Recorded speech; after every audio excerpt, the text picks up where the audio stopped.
just wanted to say a few words this morning as I was driving up from Stamford about why this is important. I know that the recent surge in hate crimes across the country and some here in Connecticut is very upsetting.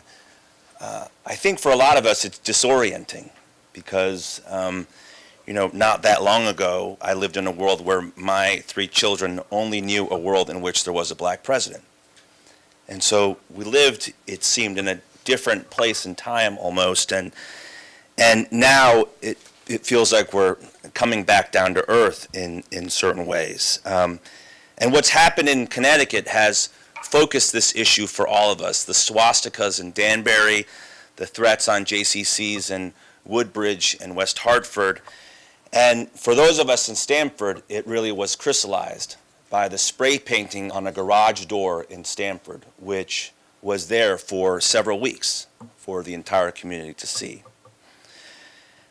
In recent days, as an Asian American, I've been reminded of how this affects so many communities. When I was growing up, we lived with the experience and the story of Vincent Chin, who in the 1980s was a Vietnamese American beaten to death outside of a bar by a group of auto workers who thought that he and his community were there to steal his jobs.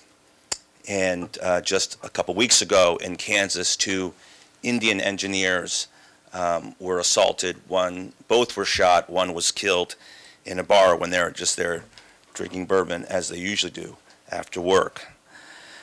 I want to also note that this is the 75th anniversary, unfortunately, of the internment of Japanese Americans. More than 100,000 Japanese Americans, hardworking, many of them who served with distinction in the most decorated unit during World War II, the 442nd, many of them and their families interned in concentration camps on American soil. So it is a sober reminder that our country, unfortunately, has a tragic experience with hate, which of course was started with this country's tragic experience with slavery. So this